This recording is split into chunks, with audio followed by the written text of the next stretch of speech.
আপনি কান্না করেন আর মন খারাপ করেন, সময় চলে যাচ্ছেই যাবেই। সুতরাং মন খারাপ করে সময় নষ্ট করার কোনো দরকার যখনই মন খারাপ হবে তখনই বেশি বেশি শুকরিয়া করবেন। না পাওয়ার কথা মাথায় আসলেই রবের দরবারে পাওয়ার কথা চিন্তা করে শুকরিয়া করবেন, দেখবেন না পাওয়ার কষ্টটাই চলে যাবে। সুবহানাল্লাহ। যদি আপনি আমি পানির ভিতর ঢুকে যাই, দুনিয়ার ভিতর ঢুকে যাই, তাহলে ওই পানির ভিতর ঢুকে যাওয়ার মতো নৌকার মতো অবস্থা হয়ে যাবে। সেজন্য দুনিয়ার উপরে থাকবেন, দুনিয়ার ভিতরে বলে না, দুনিয়ার ভিতরে। কারণ দুনিয়ার ভিতর যারাই ঢুকেছে, পানি যেরকম নৌকাকে কিস্তিকে গিলে ফেলেছে, এই দুনিয়ায় সেই কাজটা করে। দুনিয়া তাদের পিছনে ঘোরে যারা রবের সন্তুষ্টির পিছনে ঘুরে। সুবহানাল্লাহ। অহংকার অধপতনে নেয়, রাগ ধ্বংস করে দেয়, লোভ লাঞ্ছিত করে, হিংসা জ্বালিয়ে দেয়। সেজন্য নবী রাহমাতুল লিল আলামিন সুন্দর জীবনের পরামর্শের তরে আমাদেরকে জানান দিয়েছেন, উম্মত নিজেকে রাগ থেকে হেফাজত করো। রাগ মানুষের ফিতরত, রাগ সবারই আছে, কিন্তু রাগ রাগের মতো আসবে।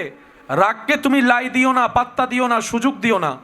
কারণ রাগ, হিংসা, অহংকার, লোভ, আমিত্ব, অভিমান, এগুলো মানুষ হিসেবে তোমার কাছে আসবে, তোমার কাছে আছে, থাকবে।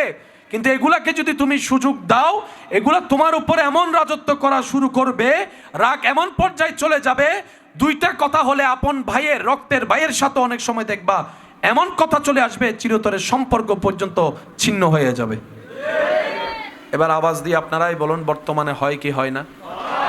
রাগের কারণে এক মায়ের পেটের ভাই, দুই ভাই, একজন আরেকজনের চেহারা দেখে না, হাজার হাজার মানুষ, বলেন না, হাজার হাজার মানুষ বউয়ের সাথে দুই চার কথা হলে রাগ করে 3-4টা তালাক একসাথে পারে না, যে 50,000 তালাক একসাথে দিতে। একটু জোরে বলেন না। আগের যুগের মানুষের ধৈর্য যা ছিল, বর্তমানের মানুষের তা মোটেও নাই। যা শুনলে, মানলে, নিলে দুনিয়াতেও মুখে হাসি ফুটবে, আল্লাহ চাহে তো কবরের অন্ধকারেও বাতি জ্বলবে। আর এটা কঠিন নয়, ভাবতে চিন্তা করতে কঠিন মনে হলো, বান্দাতা যেহেতু রবের সেজন্য কঠিন নয়, উম্মতটা যেহেতু নবীর সেজন্য কঠিন নয়। কারণ আমাদের মাথার উপরে এমন একজনের রহমতের ছায়া আছে, যিনি হ বললেই কল্পনার আগে, সেকেন্ডের আগেই রূপ হয়ে যায়। সুবহানাল্লাহ। আমাদের উপর এমন একজনের রহমতের নজর আছে, যিনি চাইলে পাহাড়কে সমুদ্র বানাই দিতে পারে, সমুদ্রকে আসমান সাজাই দিতে পারে, আসমানকে আবার মাটি বানাই দিতে পারে। সুবহানাল্লাহ। আমাদের উপর এমন একজনের রহমতের ছায়া আছে, যিনি চাইলেই হয়ে যায়। ওই চানেওয়ালা এবং হানেওয়ালা যেই রব আছে যার, তার জন্য কোনো রাস্তা কঠিন হয় না। শুধু বান্দা মন থেকে ঈমানের দৃঢ়তা নিয়ে চাওয়ার মতো যদি চাইতে পারে, চেষ্টা করার মতো যদি করতে পারে, আর ধৈর্য ধরে যদি সহ্য করতে পারে, বন্ধ রাস্তাও খুলে যাবে, অন্ধকার ঘরও আলোকিত হয়ে যাবে। সুবহান। এই পর্যন্ত, আজকের তারিখ পর্যন্ত আমরা আমাদের মতোই তো চলেছি, আমাদের বুদ্ধি দিয়েই তো করেছি, আমাদের সিদ্ধান্ত নিয়েই তো সিদ্ধান্ত নিয়েছি।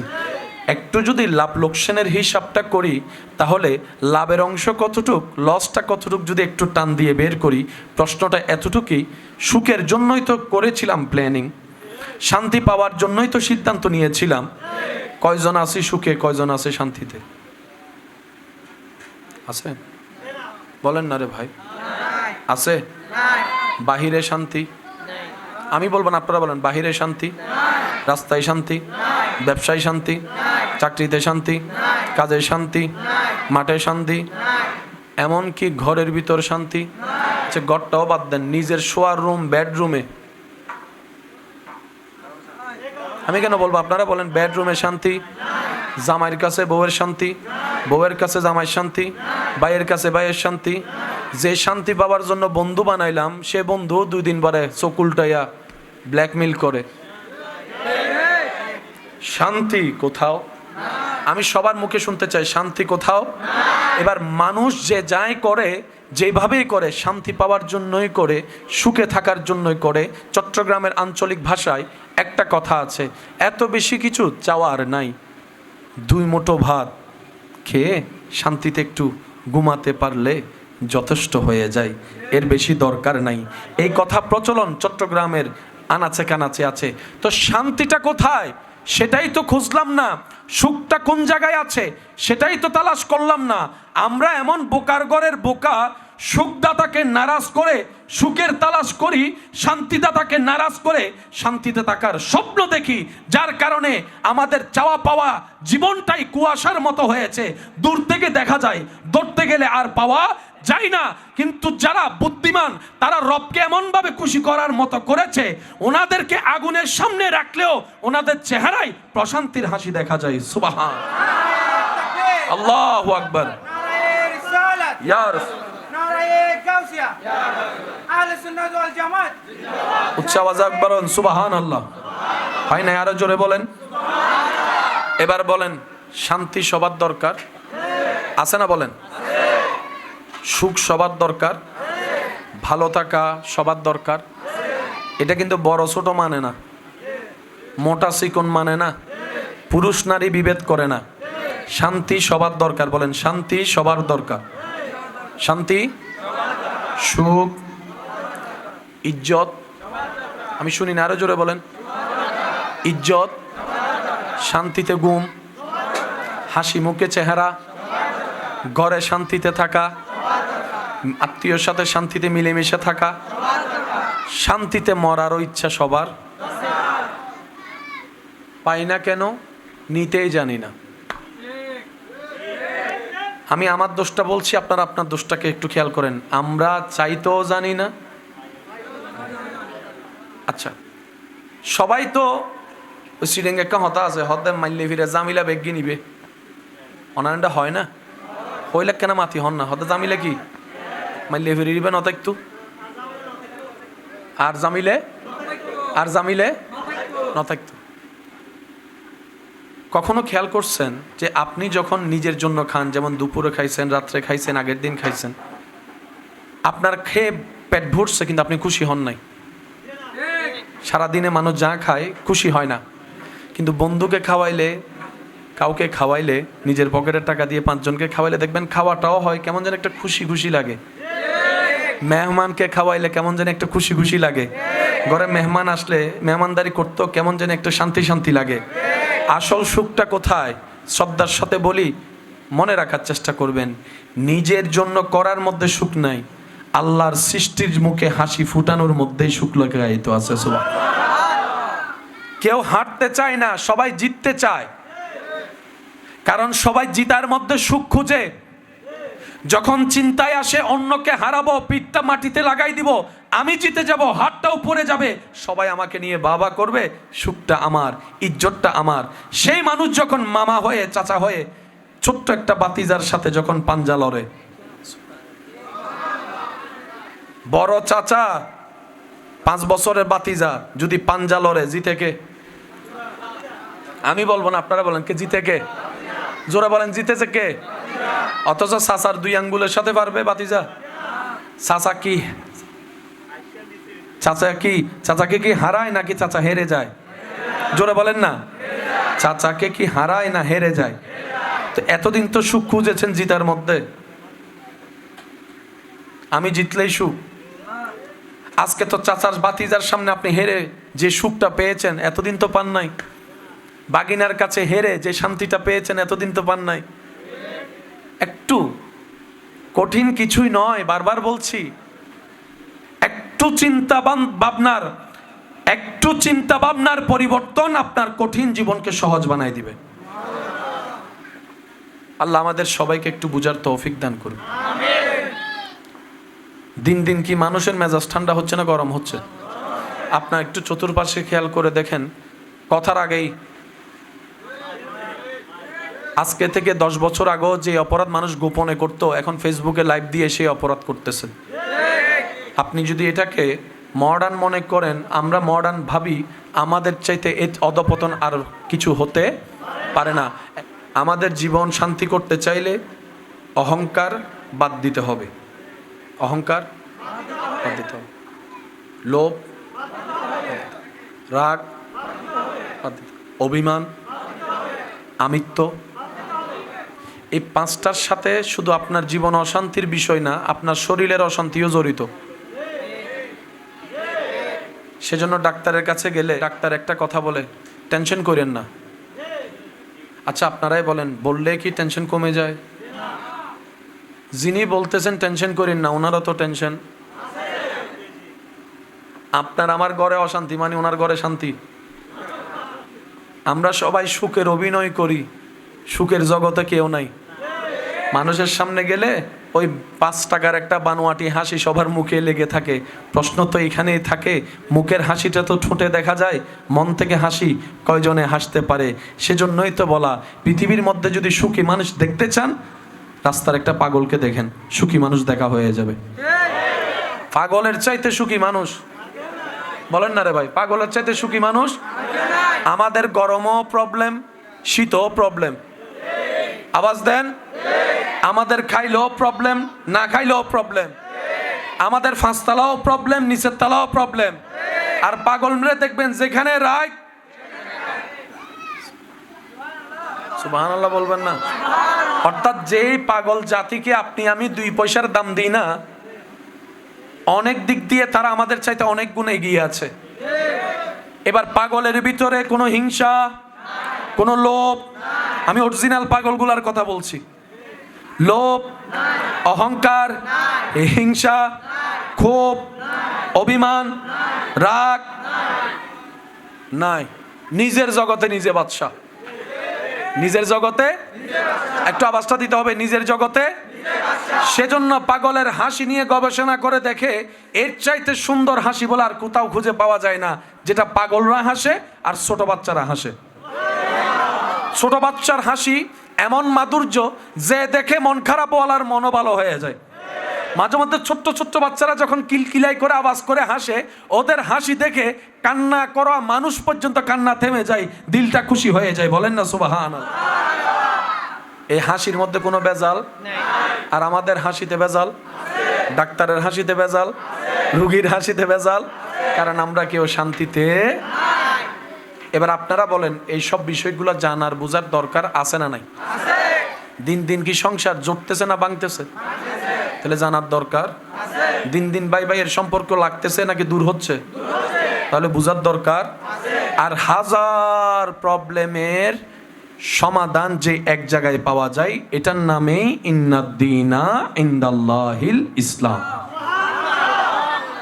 আমার মনে হয় আওয়াজটা আরেকটু জোরে হবে। হাজার প্রবলেমের এক জায়গায় সমাধান, এই শব্দটা যদি বুঝতে পারি তাহলে আমরা অনেক কিছুই বুঝতে পারবো। হাজার প্রবলেমের এক জায়গায় সমাধান। পৃথিবীতে এমন কোনো সেক্টর নাই যেখানে হাজার প্রবলেমের এক জায়গায় সমাধান হয়। অসুস্থর জন্য ডাক্তার, কিন্তু ডাক্তারের চেম্বারে গেলে দেখবেন এক এক ডাক্তার এক এক বিষয়ে পারদর্শী। হাঁটুর ব্যথা হলে লাইন একদিকে, হার্টের প্রবলেম হলে ডাক্তার আরেক দিকে, ব্রেনের প্রবলেম হলে ডাক্তার আরেক দিকে। কিন্তু ইসলাম এমন একটা কনভাইন, সর্বকিছু অল ইন ওয়ান। আল্লাহ তাআলা যখন বলেছে আল-ইয়াওমা আকমালতু লাকুম দীনাকুম ওয়া আতমামতু আলাইকুম নি'মাতি, ওই ইসলামের ভিতরে আল্লাহ সব ধরনের সবকিছু দান করে দিয়েছেন। আল্লাহু আকবার। নারায়ে রিসালাত, নারায়ে গাউসিয়া, শাহিনশাহে শ্রীকোট, দরবারে পারিয়া শরীফ। উচ্চ আওয়াজে একবার বলেন মারহাবা। তো যাদের লাভ দরকার তাদের ইসলাম দরকার। এক কথায় বুঝবেন, এখানে ঠেলাঠেলি জোরাজোরি ইসলামে নাই। জোর করে ধরে কাউকে কালিমা পড়াতে আনলে আপনার এলাকার ইমাম সাহেব কখনো কালিমা পড়াবে না। প্রথম প্রশ্ন ওনাকে করবেন, আপনি কি স্বইচ্ছায় পড়ছেন নাকি কেউ আপনাকে জোর করেছে? যদি বলা হয় যে আমাকে জোর করা হয়েছে, ওই ইমাম কখনো কালিমা, আমি আপনাদের জবানে শুনতে চাই, ওই ইমাম কখনো কালিমা পড়াবে না। কারণ ইসলাম প্রেমের ধর্ম, আর প্রেম জোর করে হয় না, এটা প্রেম হয়ে যায়, প্রেম আসতে হয়। ধর্মের নাম কি বলেন? ধর্মের নাম কি? All in one. বলেন অল ইন। এভরি সেক্টর, সব জায়গার বিষয় ইসলামে আছে। ইন্টারনাল, এক্সটার্নাল, ভিতর বাহির, মানব জীবন কেন্দ্রিক যত ধরনের সমস্যা, সব সমস্যার সমাধান ইসলামে। আমি আপনাদের খেদমতে শুধু একটা এক্সাম্পল প্রেজেন্ট করব, বাকিটা আপনারা নিজেরাই বুঝে নেবেন।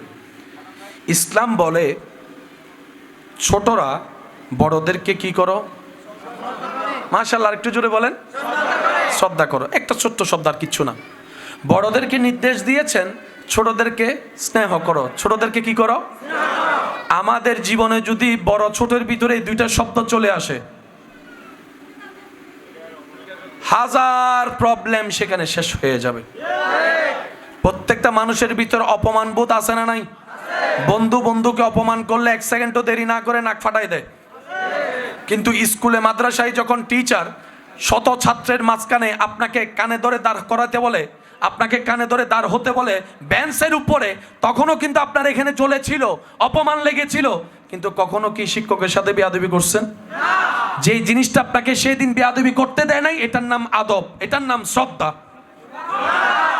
ওই শ্রদ্ধাটা শিক্ষকের উপর থাকার কারণে হাজার রাগের করার পর আপনি হজম করে নিয়েছেন, এটা আমার ওস্তাদ, এটা আমার শিক্ষক, এটা আমার গুরু, এটা আমার অভিভাবক। কিন্তু একই জিনিসটা যখন বন্ধুর সাথে হয়েছে, বলেন না, বলেন না, নাক নাক ফাটাই দিয়েছে।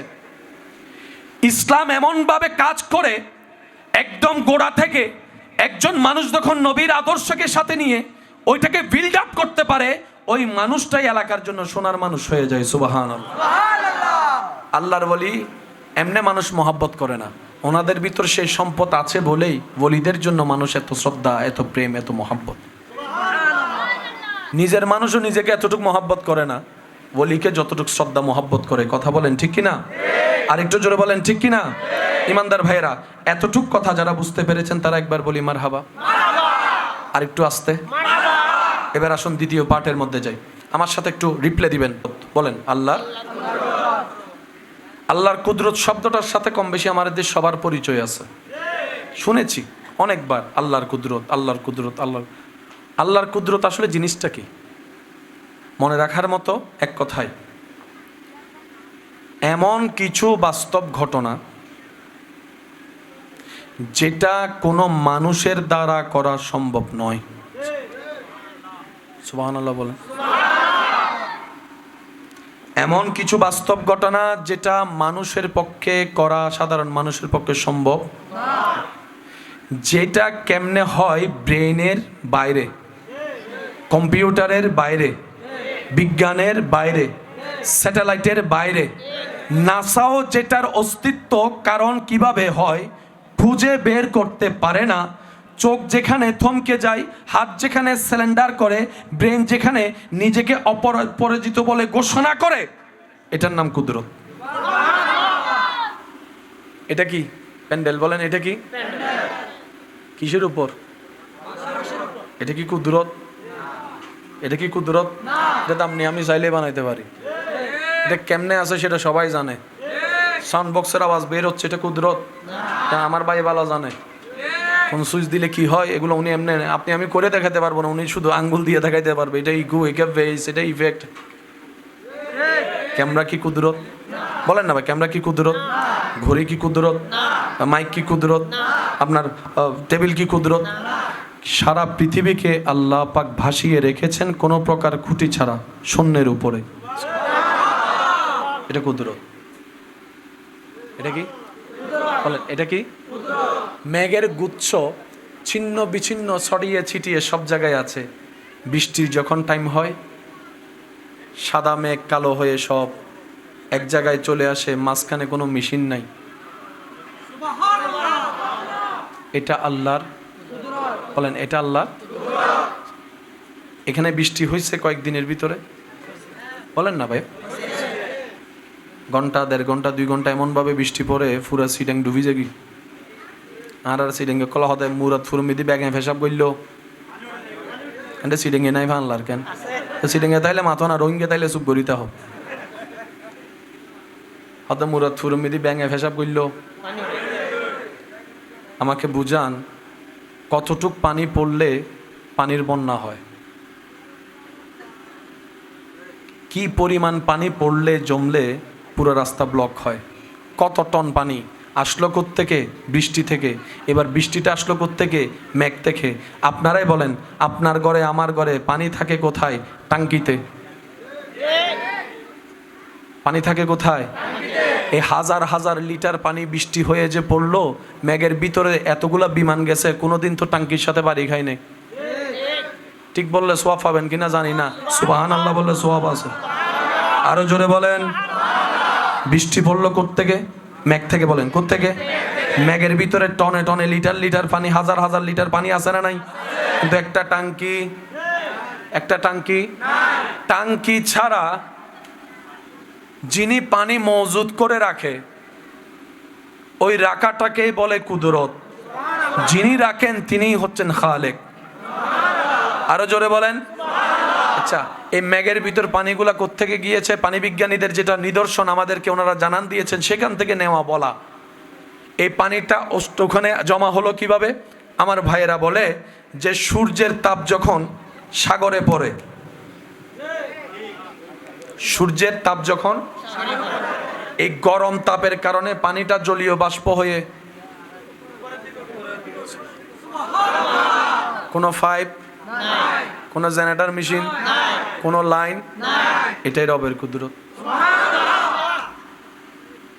আপনি দেখেছেন 5 ঘন্টার বৃষ্টিতে চট্টগ্রাম ডুবে গেছে, তো পানিগুলার টনও হিসাব করেন, কত হাজার লিটার টন, সেটাও তো হিসাব করতে হবে। বাড়ি হলে নেমে যায়, পড়ে যায়, এটাই বাস্তবতা। হাজার হাজার লিটার পানি কোন প্রকার ট্যাঙ্ক ছাড়া মেঘের ভিতরে মজুদ করে রব্বুল আলামিন কুদরতের নিদর্শন জগৎকে দেখিয়ে দিয়েছেন। সুবহানাল্লাহ। মেঘের ভিতর পানি গেল সাগর থেকে। বলেন কোত্থেকে? কিসের আলো পড়লো? সেজন্য ঘরের মধ্যে যখন গরম পানি গরম দেন, তখন দূর থেকে দেখবেন পানি যখন গরম যায় উবলাই পড়ে, তখন দেখবেন দূর থেকে ওই পানির উপর একটা ডেও ডেও ডেও ডেও লাগে, এটার নাম জলীয় বাষ্প। ওই ডেক্সির উপর যদি আপনি 5 মিনিট হাত দিয়ে রাখেন, আপনার এখানে ভিজে যাবে। এখানে কি হয়ে যাবে? ভিজে যাবে। এটার নাম জলীয় বাষ্প। সূর্য যখন সাগরের উপর তাপ দেয়, ওই সাগরের পানিটা কোন প্রকার পাইপ ছাড়া, মেশিন ছাড়া, কুদরতি ব্যবস্থাপনায়, এবার কিছু পানি উঠছে কক্সবাজার থেকে, কিছু পানি উঠছে সি বিচ থেকে, কিছু পানি উঠছে আরব সাগর থেকে, কিছু পানি উঠছে প্রশান্ত সাগর থেকে। আপনার এলাকায় যে বৃষ্টির পানি পড়ছে, এটা কোন জায়গার পানি গবেষণা করে দেখেন। হয়তো কিছু পানি পাবেন আরবের সাগরের পানি, কিছু পানি পাবেন আটলান্টিক মহাসাগরের পানি। ওইখানকার পানি এখানে বৃষ্টি ফেলছে। মোহাব্বতের আওয়াজে বলেন না। বিমানে যাইতেও 17 ঘন্টা লাগে, কিন্তু সুবহানাল্লাহ হইন জানে। সুবহানাল্লাহ হইলে গুনাহ আর ফানলা। যারা আন্নান গুনাহ বেশি তারা সুবহানাল্লাহ হইউন নি, যারা তো সব বেশি বাই ফরিজার কি তারা ন হইলেও চলিব। সে আন্নান গুনাহগারক কল ভাই হসে সুবহানাল্লাহ। ইয়া না বুঝা যাদের রহমতের বিকেলে বেললে বসি। আরেকজনে বলেন সুবহানাল্লাহ। 17-18 ঘন্টা লাগে দেয় ইনানটা ফাটাই দে। 20 সারা বিমান সারা চলিয়ে আল্লাহ আল্লাহ আল্লাহ আল্লাহ আল্লাহ। আচ্ছা, এবার বলেন বৃষ্টির পানি কি তিতা নাকি জাল না মিষ্টি? বলেন না। খাওয়ার মতো নাকি খাওয়ার মতো না? বিজ্ঞানীরা বলে, ডাক্তাররা বলে, যতগুলা পানি আছে দুনিয়াতে সবচাইতে ফ্রেশ পানি। মাশাআল্লাহ, আরো জোরে বলেন সবচাইতে ফ্রেশ পানি। সেই জন্য আমাদের মা, দাদি, নানি অনেক সময় দেখবেন গ্রামে বৃষ্টি পড়লে সামনে একটা ড্রাম দিয়ে রাখে, ইন্দি সাহাবানা ইমদে। আছে না? আছে না? বৃষ্টির পানির একটা আলাদা মজা আছে না নাই? এবার বলেন সাগরের পানি কি মিষ্টি না লবণ? সাগরের পানি মিষ্টি না লবণ? বৃষ্টির পানি কি লবণ না মিষ্টি? তো এই লবণ পানি আবার মিষ্টি হইলো, ফিল্টার মেশিন কই? ফিল্টার মেশিন ওই যে এটা আর কি, ওইটা কি বলে যে এটা আপনারা ফিল্টার করে হাতে পানি বেরি তোর কি নাম হও না? মিনারেল ওয়াটার ফিল্টার করে হাতে ডালে দিন দি পরে দিবে ফিল্টার হতে নেবে রে। হ্যাঁ হ্যাঁ বেরি। আজকে ঘরে গিয়ে ফিল্টারের মধ্যে দেখবেন উপরে যেখানে পানি দেওয়া হয়, নিচে যেখানে টপ টপ পানি পড়ে, মাঝখানে 4-5টা লেয়ার আছে, পাথরের কিছু লেয়ার। ওই লেয়ারগুলা আপনার সেই নোংরা পানিগুলাকে আস্তে আস্তে আস্তে আস্তে পরিশুদ্ধ করে, পরিষ্কার পানি করে বের করে, যেটা আপনার আমার কাছে ফিল্টার পানি নামে পরিচিত। মেঘের রাজ্যে কোনো ফিল্টার মেশিন, লবণ পানি হয়ে গেল মিষ্টি। বাবা কি কোনো সমস্যা? বাস লবণ পানি কি হয়েছে? কোনো প্রকার ফিল্টার মেশিন? টনে টনে পানি পড়েছে, সেখানে কোনো টাঙ্কি? টনে টনে পানি উঠেছে কোনো 5 মিটার? এটাই হচ্ছে রব্বুল আলামিনের হাজার কুদরতের একটা কুদরত। আসুন, আপনি চাইলে এটাকে বোতলও বলতে পারতেন, কিন্তু আপনি বলার সময় বলেছেন পানি, কারণ এটার মেইন বেসটা হচ্ছে পানি। পানির কারণেই বোতল, সেজন্য পানি বলাটাই কি বুঝাতে পারছি কথা? Main base. ইসলামকে যদি বিশ্বাস করেন ভাই, আমরা যদি একটু ওই রাগ, হিংসা, অহংকার ফেলে যদি বোঝার চেষ্টা করি না, লাইফ এমনি সেট হয়ে যাবে, একদম সেট হয়ে যাবে। কারণ বান্দা যখন 1 কদম আগায়, আল্লাহ তখন 10 কদম আগায়। তো যেখানে আল্লাহ নিজেই আগাচ্ছে, আপনার আর টেনশন কি? আল্লাহ তো আপনাকে বলে নাই একা আয়, আল্লাহ বলে যে তুই একটু আয়, বাকিটা আমি করে দিব। তুই তওবা একবার কর, আমি সারা জীবনের গুনাহ মাফ করে দিব। তুই কদর রাতে 1 রাতে ইবাদত কর, 1000 মাসের ইবাদত আমি আল্লাহ ব্যবস্থা করে দিব। তুই মা বাবার চেহারার দিকে মায়ার নজরে একবার তাকা, কবুল হওয়া হজের সওয়াব আমি আল্লাহ দিয়ে দিব। তো সেজন্য আমাদের রাস্তাটা কঠিন নয়, সহজ। কঠিন ভাবি সেটা আমাদের ব্যর্থতা, বলেন না ভাইয়া? কঠিন মনে হয় সেটা আমাদের ব্যর্থতা। আসুন, আওয়াজ করবেন না প্লিজ, মেহরবানি। এই আমরা এখন বসে আছি, আমরা এখানে স্টেজ কোথায়? আপনারা সবাই যদি এখানে এসে বসেন, বলেন তো কারণ কি? বলে যে লোড যতটুক ততটুক নিতে পারবে, টিকে থাকবে। সেজন্য 5 তলার ফাউন্ডেশন দিলেও মানুষ বানায় কয় তালা? 10 তলা হয়ে দিব অন্য। 5 তলার ফাউন্ডেশন যদি দেয়, বানায় কয় তালা? আরেক তালা কি বলে যে আরেক তালার লোডটা জমা থাক। কারণ আমি যখন ছাদ দিব 1 লোড হবে, দেওয়াল তুলবো আর 1 লোড হবে, প্লাস্টার করব লোড আরেকটা হবে। যখন আমি ঘরের মধ্যে বাড়াটিয়া উঠবে, জিনিসের লোড আলাদা, মানুষের লোড আলাদা। সেজন্য 1 তালা কি করে? সেভ করে রাখে। কিন্তু আমরা এত বোকার বোকা, 5 তলা ফাউন্ডেশন দিয়ে 9 তালা বানাই ফেলি, শেষ পর্যন্ত ভূমিকম্প হইলে যে সালাক। আসলে সালাক না আমরা? সালাক না গাদা? এই নমাতের আরো জোর সালাক না গাদা? আরো জোর হম পরিব সালাক না গাদা? আর আন্নান গাদা আর নাই গাদাও আর ছায়া আসে। দুনিয়ার একটা নিয়ম, লোড যতটুক ততটুক। ওভারলোড হলে সেটা আপনার জন্য ভারী মনে হবে এবং ব্যথা অনুভব করবে। ওজন আছে না নাই? কিন্তু হাতে কোনো ব্যথা। এখন যদি আপনি আমাকে এখানের উপর 10টা তুলে দেন, আমি আলগাতে পারবো? এরপরেও যদি আমি জোর করে আলগাই, সেটা হাত উপরের দিকে যাবে না নিচের দিকে? নিচের দিকে যেতে যেতে লাগবে কোথায়? মাটিতে। কোথায় লাগবে? এবার যখন উপরের চাপটা সরবে না, নিচে থাকবে মাটি, মাঝখানে থাকবে হাত, তখন হাতে কি লাগবে?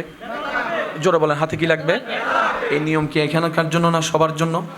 এবার আমি আপনাদের খেদমতে আরজ রাখবো, আপনারা বুঝে বুঝে নিজের বুঝটা নিজে বুঝে নেবেন। সেটা হচ্ছে প্রত্যেকটা মানুষের আলাদা একটা ওজন আছে না নাই? সারা শরীরের ওজন কারো 60 কেজি, কারো 65 কেজি, কারো 70 কেজি, কারো 80 কেজি, কারো 50 কেজি, আছে তো ওজন। আপনি যখন দাঁড়াচ্ছেন, সারা শরীরের ওজন কোথায় গিয়ে পড়তেছে? জোরে বলেন।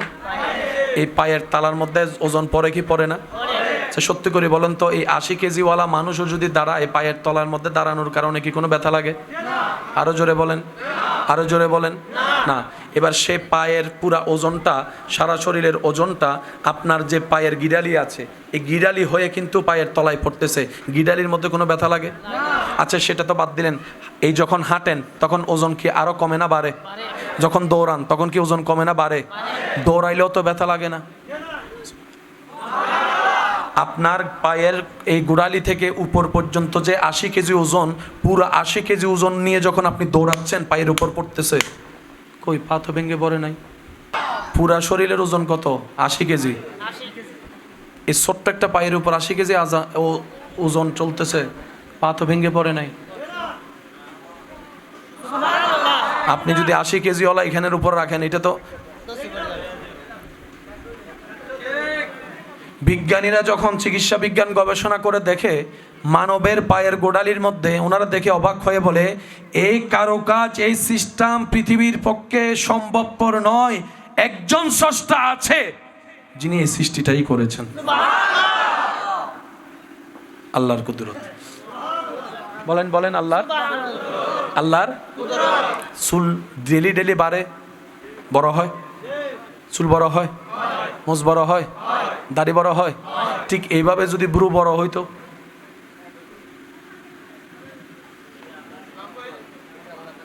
যদি আপনার পশম বড় হইতো, সুবহানাল্লাহ বলা যাচ্ছে না। আমি আপনাদেরকে কোন রাস্তায় নিয়ে যেতে যাচ্ছি একটু পরে আপনারা নিজেরাই রাস্তাটা দেখবেন।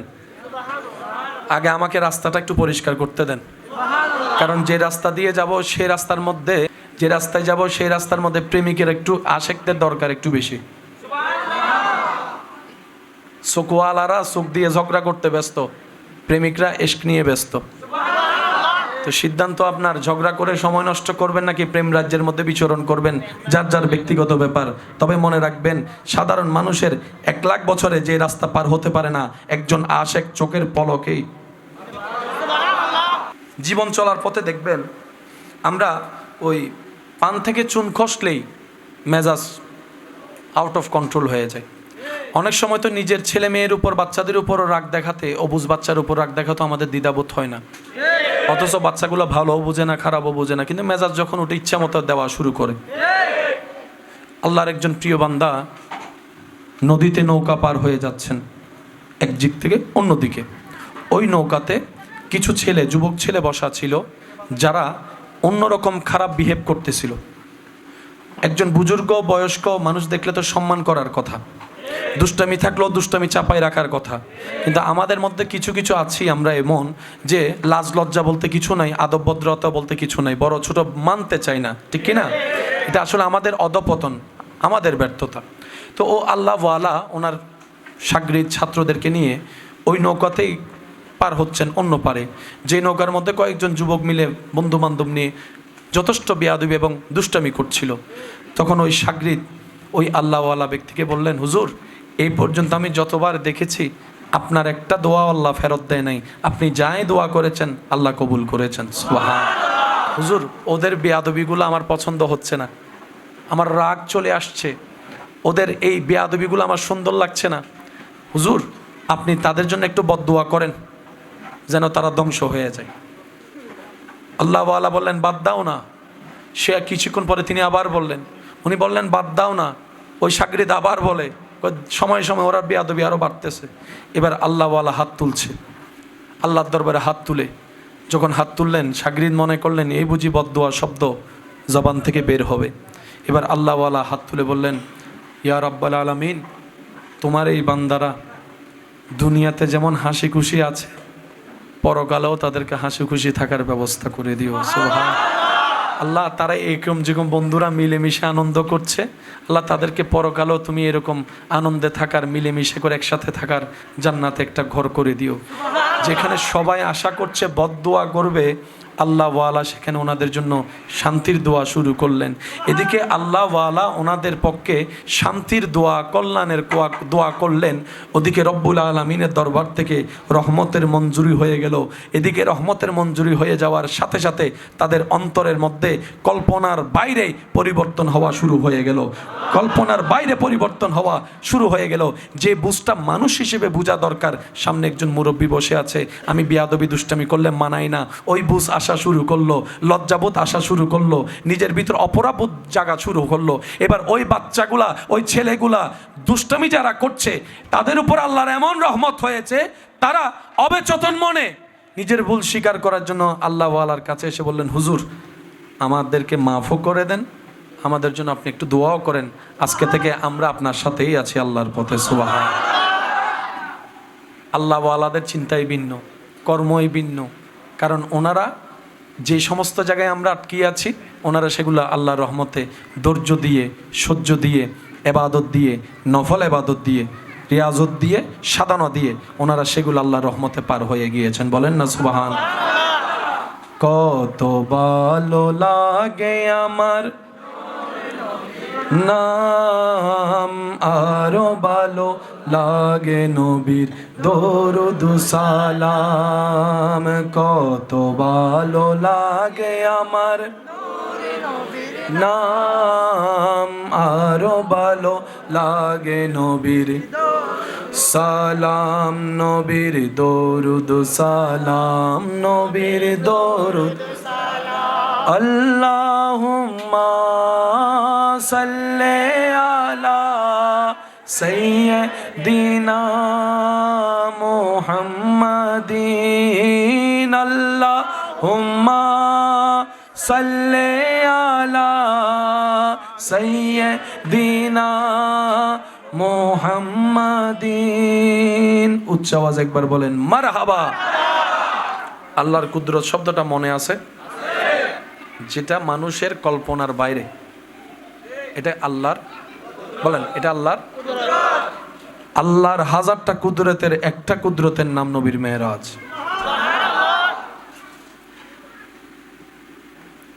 এই যে ভাইজান, আল্লাহর হাজার কুদরতের একটা কুদরতের নাম কি? নবীর মেরাজ। বলেন নবীর ঘটনা বাস্তব।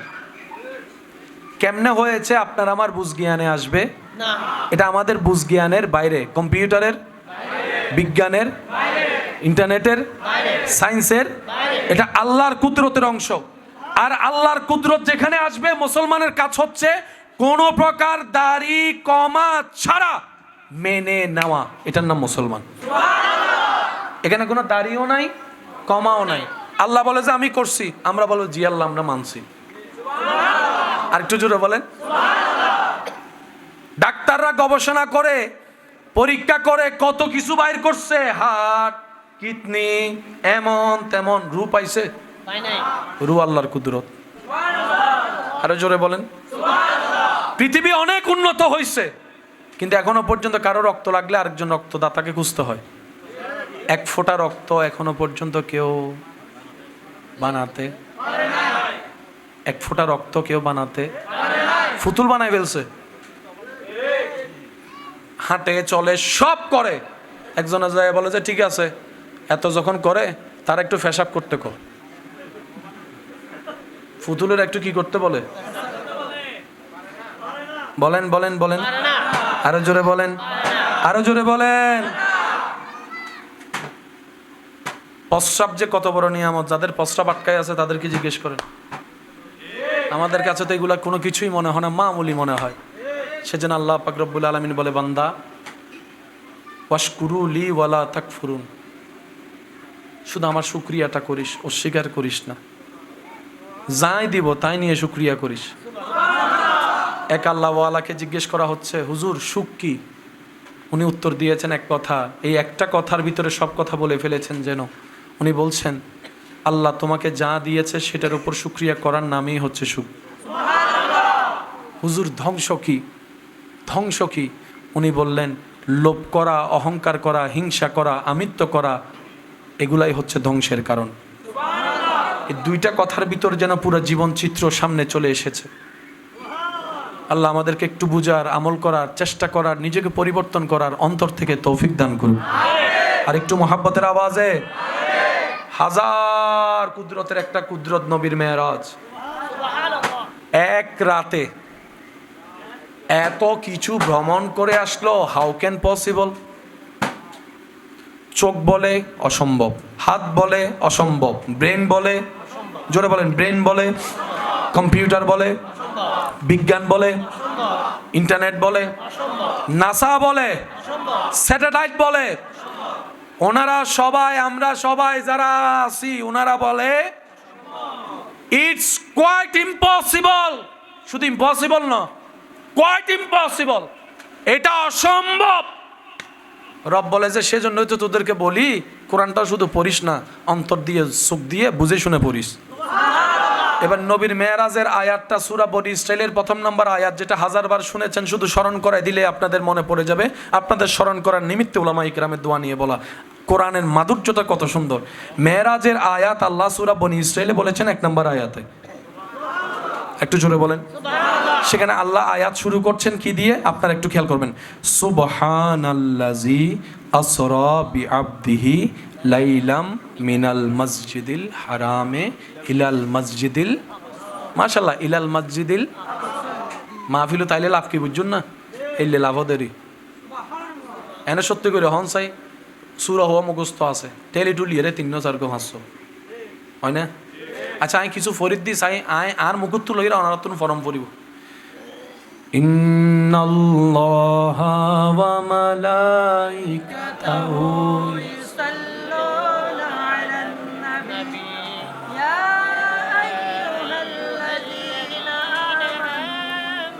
সাল্লু আলাইহি ওয়া সাল্লিমু তাসলিমা। আল্লাহুম্মা সাল্লি আলা সাইয়্যিদিনা মাওলানা মুহাম্মদ ওয়া আলা আলিহি ওয়া সাহবিহি ওয়া সাল্লাম।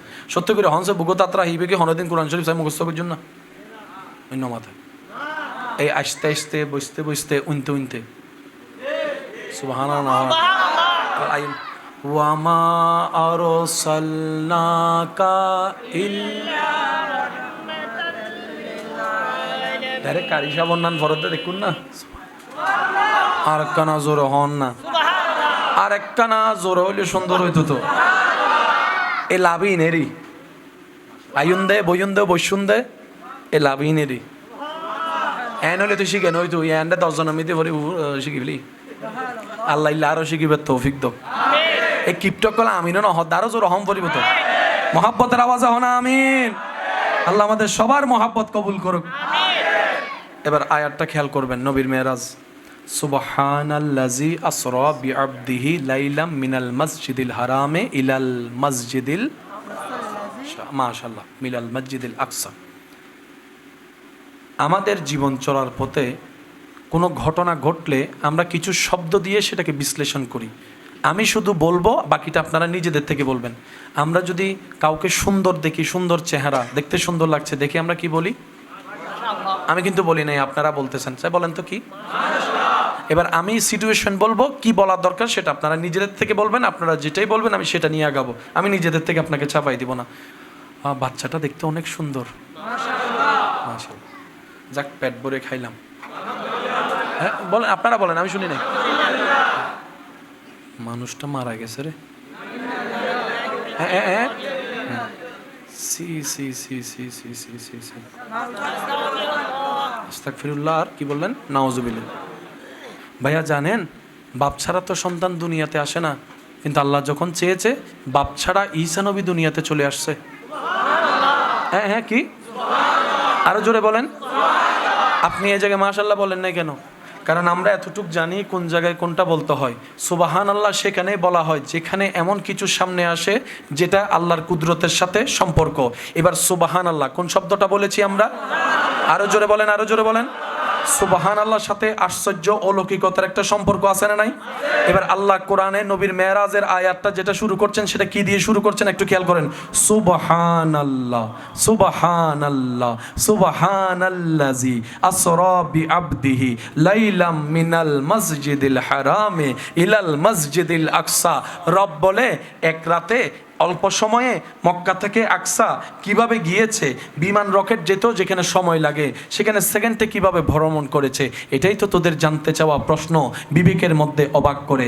আবার সেখান থেকে ওই উর্দুক গমন করে প্রথম আসমান, দ্বিতীয় আসমান, সুবহানাল্লাহ বলতে থাকেন, তৃতীয় আসমান, চতুর্থ, পঞ্চম, ষষ্ঠ, সপ্তম হয়ে সিদরাতুল মুনতাহা পার হয়ে আবার সেখানে কত হাজার কোটি বছরের রাস্তা পার হয়ে আমি আল্লাহর সাথে বসে আত্তাহিয়াতু লিল্লাহি ওয়াসসালামু আসসালামু আলাইকা আইয়ুহান নবিয়্যু এই কথাবার্তা শেষ করে আবার কালামের উপর কালাম হয়ে, কথার উপর কথা হয়ে, কিছু প্রকাশ্য হয়েছে, কিছু গোপন হয়েছে, জান্নাতের ভ্রমণ হয়েছে, জাহান্নামের ভ্রমণ হয়েছে, আবার সব কিছু করে আবার আমার নবীকে আমি আল্লাহ দুনিয়াতে পাঠিয়েছি তোদের এই রকম বুঝতে। এখান থেকে এখানে হাউ ক্যান পসিবল, চোখ বলে ইম্পসিবল, হাত বলে অসম্ভব, ব্রেন বলে অসম্ভব, কম্পিউটার বলে অসম্ভব, ব্রেন বলে অসম্ভব, নাসা বলে অসম্ভব, ইন্টারনেট বলে অসম্ভব। এবার আল্লাহ পাক বলে আমার নবীর দিকে কেন তাকাচ্ছস? কে গিয়েছে ওনার দিকে তাকাইস না, কে নিয়ে গিয়েছে ওনার দিকে তাকা। বান্দা তোরা বল তোদের আল্লাহ চাইলে পারে? আমরা সবাই বললাম যে আল্লাহ তুমি চাইলে তো সেকেন্ডের আগে সব করতে পারো। এবার আল্লাহ পাক বলে সেজন্য তো আয়াতটা সুবহানাল্লাহ বলে আমার নামটা আমি অ্যানাউন্স করে দিয়েছি। আল্লাহু আকবার।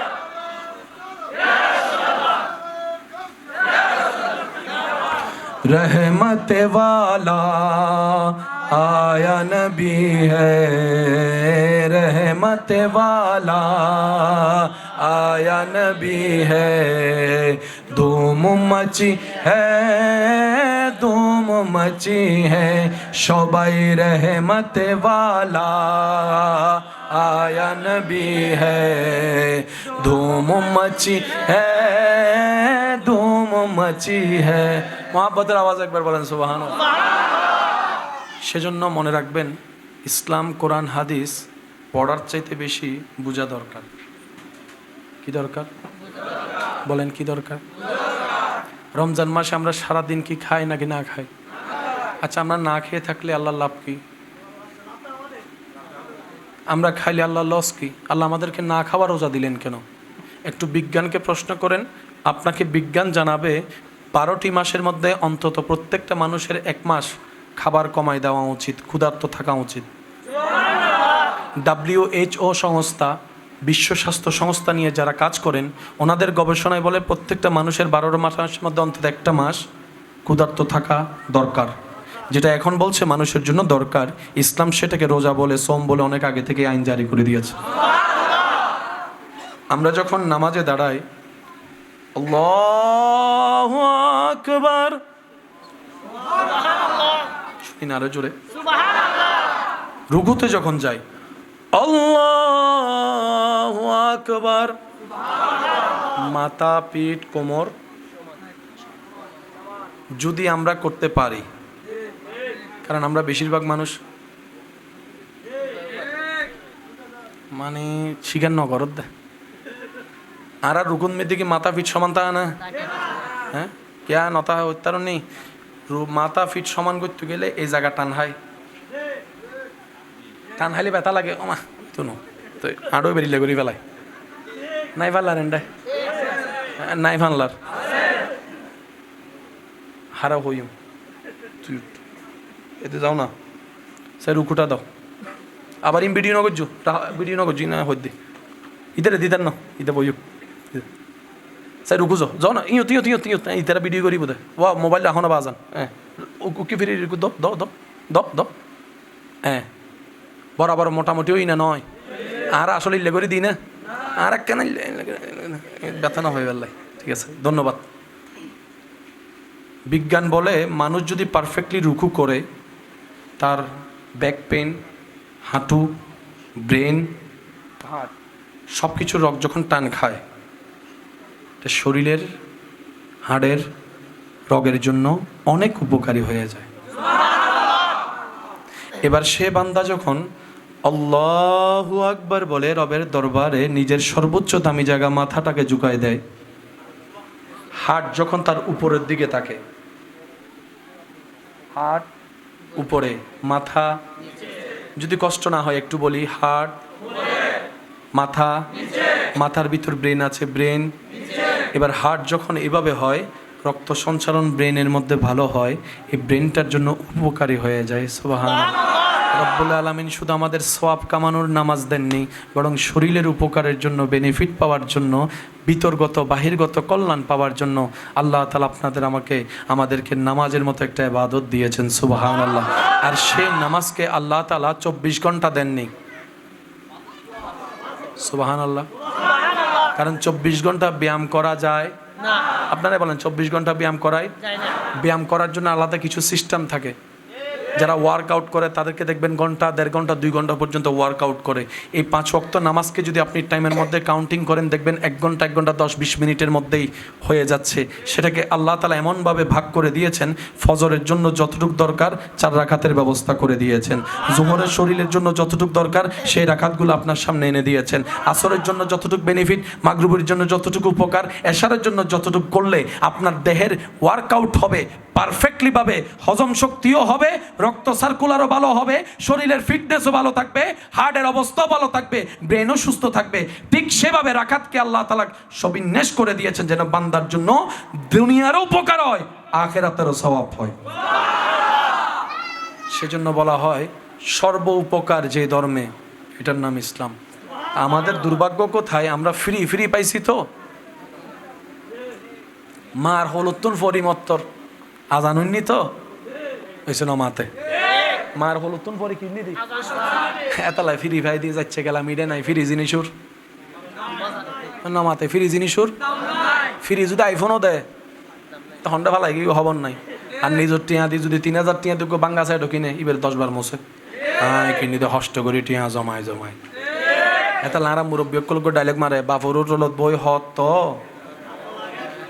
হন নাই একা হন না বাপর টলত বই হত তো তরকারি মজা হয় নাই বলি ছুটি ভালোই ধর দে নিজে হামাবি যাতে এত হসুল্লতিও অম্মা যে মজা ইয়াম্মি ইয়াম্মি ও হাওয়ানা বাজে ঠিক না?